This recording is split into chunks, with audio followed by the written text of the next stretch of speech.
Salve, saudaraku yang terkasih dalam Yesus Kristus.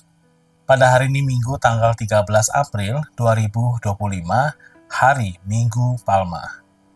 Bacaan Injil Lukas bab 22 ayat 14 sampai dengan bab 23 ayat 56. Inilah kisah sengsara Tuhan kita Yesus Kristus menurut Lukas. Dimuliakanlah Tuhan. Ketika tiba saat perjamuan Paskah, Yesus duduk makan bersama-sama dengan rasul-rasulnya. Katanya kepada mereka, "Aku sangat rindu makan Paskah ini bersama-sama dengan kamu sebelum aku menderita. Sebab aku berkata kepadamu, aku tidak akan memakannya lagi sampai perjamuan ini digenapkan dalam kerajaan Allah." Kemudian Yesus mengambil sebuah cawan, mengucap syukur, lalu berkata, "Ambillah ini dan bagikanlah di antara kamu. Sebab aku berkata kepadamu, mulai sekarang ini aku tidak akan minum lagi hasil pokok anggur sampai kerajaan Allah telah datang." Lalu Yesus mengambil roti, mengucap syukur, memecah-mecahkannya dan memberikannya kepada mereka, seraya berkata, "Inilah tubuhku yang diserahkan bagi kamu. Perbuatlah ini untuk mengenangkan daku." Demikian juga dibuatnya dengan cawan sesudah makan.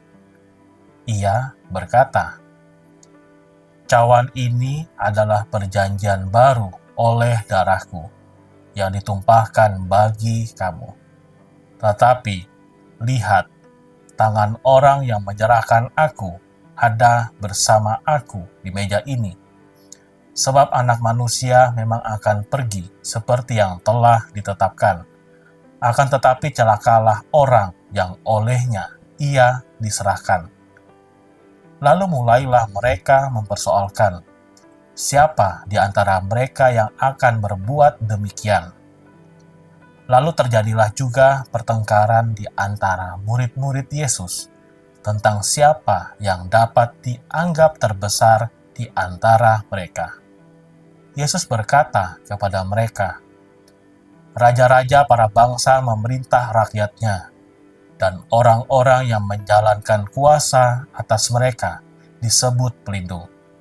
Tetapi janganlah demikian di antara kamu. Yang terbesar di antara kamu hendaklah menjadi sebagai yang paling muda, dan yang pemimpin menjadi pelayan. Sebab siapakah yang lebih besar, yang duduk makan atau yang melayani? Bukankah dia yang duduk makan? Tetapi aku ada di tengah-tengah kamu sebagai pelayan. Kamulah yang tetap tinggal bersama-sama aku dalam segala pencobaan yang aku alami. Maka aku menentukan hak-hak kerajaan bagi kamu, sama seperti Bapakku menentukannya bagiku. Kamu akan makan dan minum semeja dengan aku di dalam kerajaanku, dan kamu akan duduk di atas tahta untuk menghakimi kedua belah suku Israel." Kemudian Yesus berkata kepada Petrus, "Simon, Simon, lihat iblis telah menuntut untuk menampi kamu seperti gandum. Tetapi aku telah berdoa untuk engkau, supaya imanmu jangan gugur. Dan jikalau engkau sudah insaf, kuatkanlah saudara-saudaramu." Jawab Petrus, "Tuhan, aku bersedia masuk penjara dan mati bersama-sama dengan engkau." Tetapi Yesus berkata, "Aku berkata kepadamu, Petrus, hari ini ayam tidak akan berkokok sebelum engkau 3 kali menyangkal aku." Lalu Yesus berkata kepada semua rasul, "Ketika aku mengutus kamu dengan tiada membawa pundi-pundi, bekal, dan kasut, adakah kamu kekurangan apa-apa?" Jawab mereka, "Suatu pun tidak." Katanya kepada mereka, Tetapi sekarang ini, siapa yang mempunyai pundi-pundi, hendaklah ia membawanya. Demikian juga yang mempunyai bekal, dan siapa yang tidak mempunyainya, hendaklah ia menjual jubahnya dan membeli pedang. Sebab aku berkata kepada kamu, bahwa nas kitab suci ini harus digenapi padaku. Ia akan terhitung di antara pemberontak-pemberontak. Sebab apa yang tertulis tentang aku sedang digenapi. Kata mereka, Tuhan, ini 2 pedang. Jawabnya, sudah cukup. Lalu pergilah Yesus keluar kota, dan sebagaimana biasa ia menuju Bukit Zaitun. Murid-muridnya juga mengikuti dia. Setelah tiba di tempat itu, ia berkata kepada mereka, berdoalah supaya kamu jangan jatuh ke dalam pencobaan. Kemudian Yesus menjauhkan diri dari mereka, kira-kira sepelempar batu jaraknya. Di sana ia berlutut dan berdoa, katanya, Ya Bapakku, jikalau engkau mau, ambillah cawan ini daripadaku. Tetapi bukanlah kehendakku, melainkan kehendak-Mu lah yang hendaknya terjadi. Maka seorang malaikat dari langit menampakkan diri untuk memberi kekuatan kepadanya. Yesus sangat ketakutan dan makin bersungguh-sungguh berdoa. Peluhnya menjadi seperti titik-titik darah yang bertetesan di tanah. Lalu ia bangkit dari doanya dan kembali kepada murid-muridnya. Tetapi ia mendapati mereka sedang tidur karena duka cita. Katanya kepada mereka, Mengapa kamu tidur? Bangunlah dan berdoalah, supaya kamu jangan jatuh ke dalam pencobaan. Waktu Yesus masih berbicara, datanglah serombongan orang, sedang muridnya yang bernama Yudas mendekati dia untuk menciumnya. Maka kata Yesus kepadanya, Hai Yudas, engkau menyerahkan anak manusia dengan ciuman? Ketika mereka yang bersama-sama dengan Yesus melihat apa yang akan terjadi, berkatalah mereka, Tuhan, mestikah kami menyerang mereka dengan pedang? Dan seorang dari mereka menyerang hamba Imam Agung, sehingga putuslah telinga kanannya. Tetapi Yesus berkata, Sudahlah. Lalu Yesus menjamah telinga orang itu dan menyembuhkannya.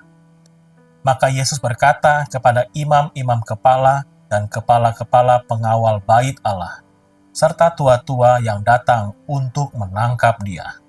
Katanya, Sangkamu aku ini penyamun, maka kamu datang lengkap dengan pedang dan pentung?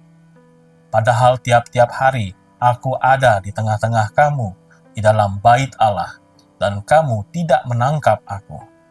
Tetapi inilah saatmu, dan inilah kuasa kegelapan itu. Lalu Yesus ditangkap dan dibawa dari tempat itu, ia digiring ke rumah Imam Agung, dan Petrus mengikut dari jauh. Di tengah-tengah halaman rumah itu, orang memasang api, dan mereka duduk mengelilinginya. Petrus juga duduk di tengah-tengah mereka. Seorang hamba perempuan melihat dia duduk dekat api. Ia mengamat-amati Petrus lalu berkata, Orang ini juga bersama-sama dengan Yesus. Tetapi Petrus menyangkal, katanya, Bukan, aku tidak mengenal dia. Tidak berapa lama kemudian, seorang lain melihat dia lalu berkata, Engkau juga seorang dari mereka. Tetapi Petrus berkata, Bukan, aku bukan seorang dari mereka. Dan kira-kira sejam kemudian, seorang lain berkata dengan tegas, Sungguh, orang ini juga bersama-sama dengan Yesus, sebab ia juga orang Galilea. Tetapi Petrus berkata, Bukan, aku tidak tahu apa yang engkau katakan. Seketika itu juga, sementara Petrus berkata, berkokoklah ayam. Lalu berpalinglah Tuhan memandang Petrus. Maka teringatlah Petrus bahwa Tuhan telah berkata kepadanya, "Sebelum ayam berkokok pada hari ini, engkau telah 3 kali menyangkal aku." Lalu Petrus pergi keluar dan menangis dengan sedih. Sementara itu, Yesus diolok-olok dan dipukuli oleh orang-orang yang menahannya. Mereka menutupi muka Yesus dan bertanya, "Coba katakan, siapa yang memukul engkau?" Dan banyak lagi hujat yang mereka ucapkan kepadanya. Setelah hari siang, berkumpullah sidang para tua-tua bangsa Yahudi, imam-imam kepala, dan ahli-ahli Taurat. Lalu mereka menghadapkan Yesus ke mahkamah agama mereka. Katanya, "Jikalau engkau adalah Mesias, katakanlah kepada kami." Jawab Yesus, "Sekalipun aku mengatakannya kepadamu, kamu toh tidak percaya. Dan sekalipun aku bertanya sesuatu kepadamu, kamu toh tidak akan menjawab. Mulai sekarang Anak Manusia sudah duduk di sebelah kanan Allah yang Maha Kuasa." Kata mereka semua, "Kalau begitu, engkau ini Anak Allah?" Jawab Yesus, "Kamu sendiri mengatakan bahwa akulah Anak Allah." Lalu kata mereka, "Untuk apa kita perlu kesaksian lagi? Kita telah mendengarnya dari mulutnya sendiri." Lalu bangkitlah seluruh sidang itu, dan Yesus dibawa menghadap Pilatus. Di situ mereka mulai menuduh dia, katanya, "Telah kedapatan oleh kami bahwa orang ini menyesatkan bangsa kami. Ia melarang orang membayar pajak kepada Kaisar, dan tentang dirinya ia mengatakan bahwa ia adalah Kristus, yaitu Raja." Pilatus bertanya kepada Yesus, "Benarkah engkau Raja orang Yahudi?" Jawab Yesus, "Engkau sendiri mengatakannya." Kata Pilatus kepada imam-imam kepala dan seluruh orang banyak itu, "Aku tidak mendapati kesalahan apapun pada orang ini." Tetapi mereka makin kuat mendesak, katanya, "Ia menghasut rakyat dengan ajarannya di seluruh Yudea. Ia mulai di Galilea dan kini sudah sampai ke sini." Ketika Pilatus mendengar itu, ia bertanya, apakah orang itu seorang Galilea? Dan ketika tahu bahwa Yesus seorang dari wilayah Herodes, Pilatus mengirim dia menghadap Herodes yang pada waktu itu ada juga di Yerusalem. Ketika melihat Yesus, Herodes sangat girang. Sudah lama ia ingin melihat Yesus, karena ia sering mendengar tentang dia. Lagi pula, ia mengharapkan melihat bagaimana Yesus mengadakan suatu tanda. Ia mengajukan banyak pertanyaan kepada Yesus, tetapi Yesus tidak memberi jawaban apapun. Sementara itu, imam-imam kepala dan ahli-ahli Taurat maju ke depan dan melontarkan tuduhan-tuduhan yang berat terhadap Yesus. Maka mulailah Herodes dan pasukannya menista dan mengolok-ngolok Yesus. Ia mengenakan jubah kebesaran kepada Yesus, lalu mengirim dia kembali kepada Pilatus. Dan pada hari itu juga bersahabatlah Herodes dan Pilatus yang sebelumnya bermusuhan. Lalu Pilatus mengumpulkan imam-imam kepala serta rakyat dan berkata kepada mereka, "Kamu telah membawa orang ini kepadaku sebagai seorang yang menyesatkan rakyat. Kamu lihat sendiri bahwa aku telah memeriksanya. Dan dari kesalahan-kesalahan yang kamu tuduhkan kepadanya, tidak ada yang kudapati padanya. Herodes pun tidak menemukan kesalahan padanya, sehingga ia mengirimkan dia kembali kepada kami. Sesungguhnya, tidak ada suatu apapun yang dilakukannya yang setimpal dengan hukuman mati. Jadi aku akan menghajar dia, lalu melepaskannya." Sebab Pilatus wajib melepaskan seorang tahanan bagi rakyat pada hari raya itu. Tetapi mereka berteriak bersama-sama, "Enyahlah dia, lepaskanlah Barabas bagi kami." Barabas ini dimasukkan ke dalam penjara berhubung dengan suatu pemberontakan yang telah terjadi di dalam kota dan karena pembunuhan. Sekali lagi Pilatus berbicara dengan suara keras kepada mereka karena ia ingin melepaskan Yesus. Tetapi mereka berteriak membalasnya, "Salibkanlah dia! Salibkanlah dia!" Lalu Pilatus untuk ketiga kalinya kepada mereka, "Kejahatan apa yang sebenarnya telah dilakukan orang ini? Tidak ada suatu kesalahan pun yang kudapati padanya, yang setimpal dengan hukuman mati. Jadi aku akan menghajar dia, lalu melepaskannya." Tetapi dengan berteriak, mereka mendesak dan menuntut supaya ia disalibkan. Akhirnya mereka menang dengan teriakan mereka. Lalu Pilatus memutuskan supaya tuntutan mereka dikabulkan. Jadi Pilatus melepaskan Barnabas yang dimasukkan ke dalam penjara karena pemberontakan dan pembunuhan itu sesuai dengan tuntutan mereka. Ketika membawa Yesus untuk disalibkan, para serdadu menahan seorang yang bernama Simon dari Kirene yang baru datang dari luar kota, lalu meletakkan salib Yesus di atas bahunya supaya ia memikulnya sambil mengikuti Yesus. Sejumlah besar orang mengikuti Yesus, di antaranya banyak perempuan yang menangisi dan meratapi dia. Yesus berpaling kepada mereka dan berkata, "Hai putri-putri Yerusalem, janganlah kamu menangisi aku, melainkan tangisilah dirimu sendiri dan anak-anakmu.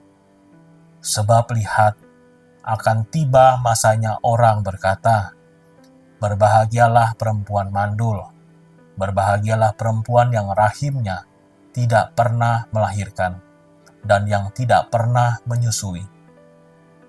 Maka orang akan mulai berkata kepada gunung-gunung, runtuhlah menimpa kami, dan kepada bukit-bukit, timbunilah kami. Sebab jikalau orang berbuat demikian terhadap kayu hidup, apakah yang akan terjadi dengan kayu kering?"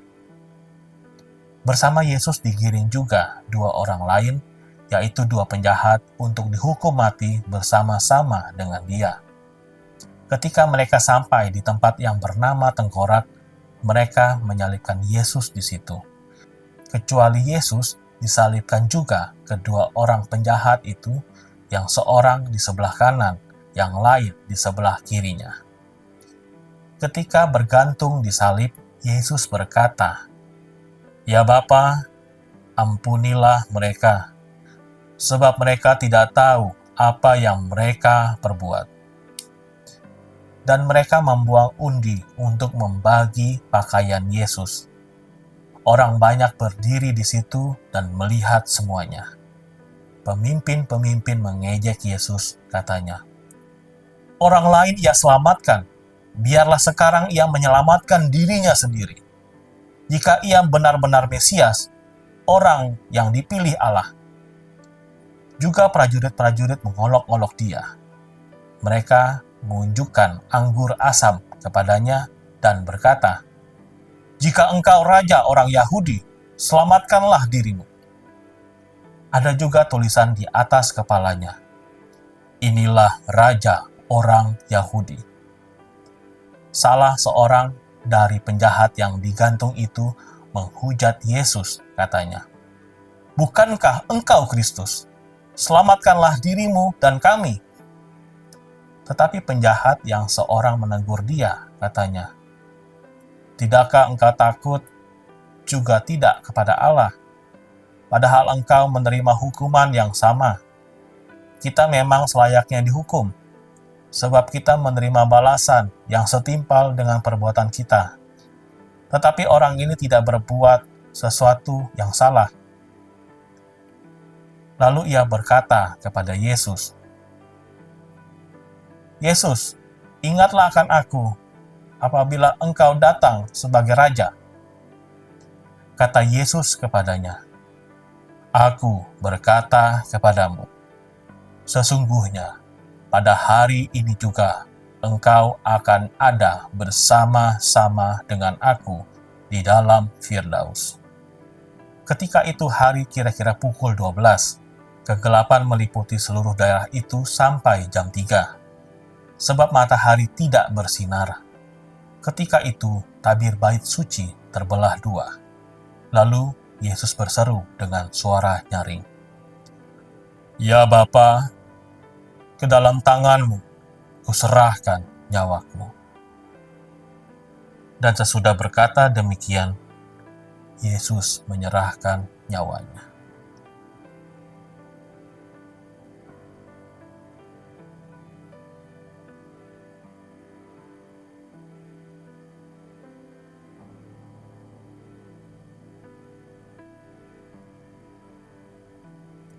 Ketika kepala pasukan melihat apa yang terjadi, ia memuliakan Allah, katanya, "Sungguh, orang ini adalah orang besar." Di situ berkerumun pula orang banyak yang datang untuk menyaksikan seluruh peristiwa itu. Sesudah melihat apa yang terjadi itu, pulanglah mereka sambil memukul-mukul diri. Semua orang yang mengenal Yesus dari dekat, termasuk perempuan-perempuan yang mengikuti Dia dari Galilea, berdiri jauh-jauh dan melihat semua itu. Waktu itu ada seorang yang bernama Yusuf. Ia anggota Majelis Agung dan seorang yang baik lagi benar. Ia tidak setuju dengan putusan dan tindakan majelis itu. Ia berasal dari Arimatea, sebuah kota Yahudi, dan ia menanti-nantikan kerajaan Allah. Ia pergi menghadap Pilatus dan meminta jenazah Yesus.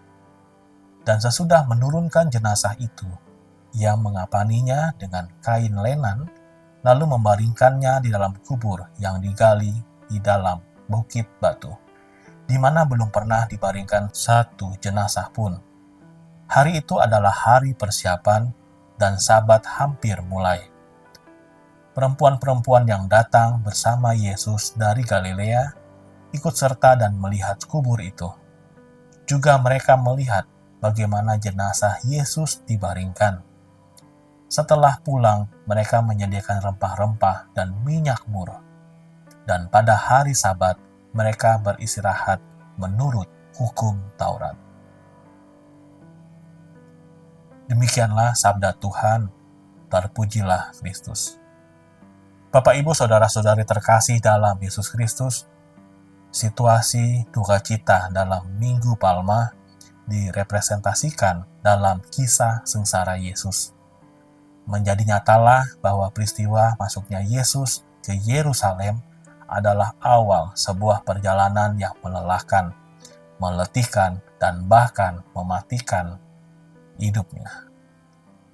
Masuknya Yesus ke Yerusalem berarti masuknya Dia dalam misteri sengsara, wafat, dan kebangkitan.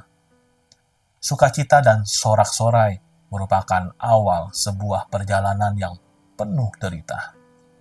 Akan tetapi perjalanan yang penuh derita ini akhirnya akan memuncak pada sebuah kebangkitan yang mulia. Tujuan kedatangan Yesus sebagai Raja adalah untuk memberikan kedamaian kepada manusia, bukan menambah kekhawatiran. Barangkali sebagian orang berpikir lewat cara kekerasan, misalnya perang, perdamaian dapat terwujud. Sebagian orang pun masih berpikir bahwa lewat suatu kekuatan, prestasi, kebanggaan, kekayaan, kekuasaan, jabatan orang akan memperoleh kedamaian dan kebahagiaan dalam hidupnya. Banyak orang sangat berharap hidupnya terpandang di tengah masyarakat. Damai dan kebahagiaan semacam itu sangatlah rentan. Kedamaian dan kebahagiaan sejati hanyalah berasal dari Allah. Dan di dalam kedamaian yang berasal dari dan bersama Allah itulah kita tidak lagi berpikir kekuasaan ataupun kebesaran kita terhadap yang lain. Minggu Palma merupakan salah satu bagian persiapan kita memasuki Pekan Suci. Maka baiklah kita memasuki Minggu Suci ini dengan hati dan budi terbuka, sehingga kita pun juga siap sedia untuk mempersembahkan diri seutuhnya kepada Allah dan dunia dengan rendah hati seperti Yesus.